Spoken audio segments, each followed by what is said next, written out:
nobody remembers that thing you're still embarrassed about. Nobody. Not one person. You replay it at 2 a.m. The thing you said in that meeting, the way your voice cracked during the presentation, that time you waved back at someone who wasn't waving at you. It's been years, maybe, and you can still feel your face get hot just thinking about it. Here's the uncomfortable truth. You are the only person still watching that rerun. Everyone else changed the channel days ago. This isn't a pep talk. It's a documented psychological phenomenon called the spotlight effect. And once you understand how it works, it will change the way you walk into every room for the rest of your life. Stick around, because by the end of this video, you're going to realize that the moment you've been carrying around like a bag of bricks, the one making you anxious to raise your hand, speak up, or even post that photo, was never as loud to the world as it was to you. And the research behind this isn't soft science. It's got a name, a study, and a number that might genuinely shock you. The spotlight effect is the tendency to believe people notice you, your appearance, your mistakes, your awkward moment, far more than they actually do. Your brain acts like you're the main character in a movie everyone else is watching. In reality, everyone else is starring in their own movie, and you're barely an extra in theirs. Psychologists Thomas Gilovich and Kenneth Savitsky ran a now famous experiment at Cornell. They had a student walk into a room full of strangers wearing an embarrassing t-shirt. Think a large, cringy celebrity face plastered across the chest. The student guessed that about half the room would notice and remember the shirt. The real number? Fewer than 25%. Less than a quarter of people even registered it. That's the gap between what your anxious brain predicts and what actually happens. You are consistently, dramatically overestimating your own visibility. So if barely anyone's watching, why does it feel like the whole world has their eyes locked on you? It comes down to one simple wiring issue. You experience the world from exactly one point of view, your own. You can't not be the center of your own experience. Every embarrassing moment happens to you in high definition, in real time, with full sensory detail. So your brain assumes it must be that vivid for everyone else too. But everyone else is running their own internal broadcast, starring themselves. They're thinking about their own hair, their own deadline, their own argument with their partner from this morning. You are, quite literally, background noise in almost every room you've ever been anxious in. This isn't a flaw exclusive to you. It's a universal glitch in human cognition.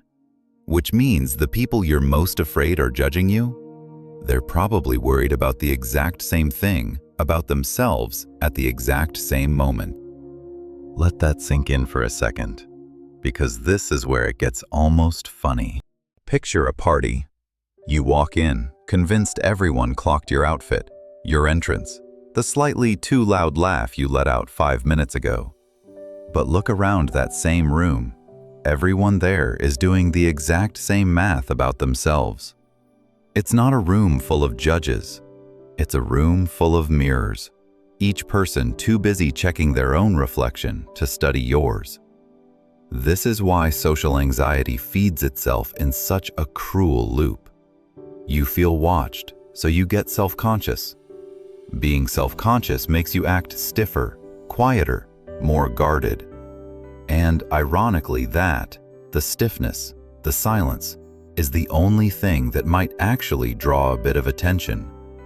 Not the original flaw you were hiding, the hiding itself. The spotlight was never external. You built it, turned it on yourself, and have been standing under it for years. Now here's the part most people never hear. How long other people actually remember your embarrassing moment? The answer will surprise you. Follow-up research on the spotlight effect found something even more freeing. Not only do people notice you less than you think, they also forget faster than you think. That comment you made at dinner 3 years ago that still makes you cringe? Statistically, it's likely gone from most people's memory within days, sometimes hours. Human brains just aren't built to archive other people's minor mistakes. We're too busy archiving our own. So the moment you've been protecting like a scar, replaying like a highlight reel of shame, for almost everyone else who was in that room, it was forgotten by the time they got in their car. You're not being judged. You're rehearsing an audience that already left the theater. So knowing this is one thing. Actually feeling it, walking into a room without that tight chest, is another. Here's how to start. First, name it in the moment. When anxiety spikes, silently say, "This is the spotlight effect." Naming a feeling pulls it out of your gut and into your logical brain, where it loses a lot of its power. Second, do the math out loud. Ask yourself, what do I actually remember about other people's small mistakes? You'll draw a blank almost every time. That blank is your proof. If you don't remember theirs, they don't remember yours. Third, let yourself be seen on purpose. Confidence isn't the absence of the spotlight feeling, it's making a small, calculated choice to act anyway. Raise the hand, post the photo, ask the question. Every time you act despite the imagined audience, you prove to your nervous system that the room didn't collapse. Fourth, get curious about others instead of yourself. The fastest way to escape a spotlight is to stop standing in it and start shining it on someone else. Ask a genuine question. Listen.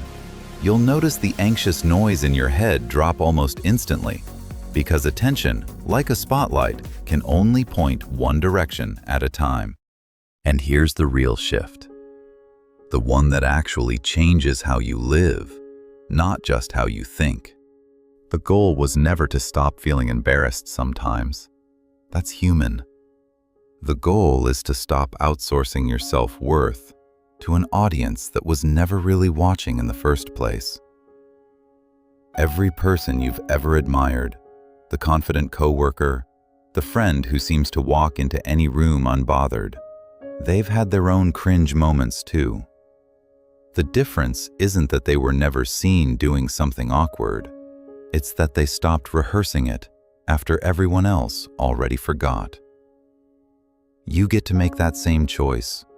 Today, right now, with whatever moment has been sitting in the back of your mind while you watched this. The room isn't waiting to judge you. It's already moved on. You're the only one who hasn't given yourself permission to. So if you've been holding your breath in rooms that already stopped watching, let this be the moment you realize you don't have to hold it anymore. Exhale. If this hit home for you, you aren't alone. Tell me in the comments, what's one embarrassing moment you're still holding on to that you're ready to let go of today? Let's clear the room of those worries together. And if you want more ways to simplify your life and take back your mental freedom, hit that subscribe button. It helps the channel grow, but more importantly, it helps you build a mindset that actually works for you, not against you. Thanks for watching. Please like, subscribe, and share.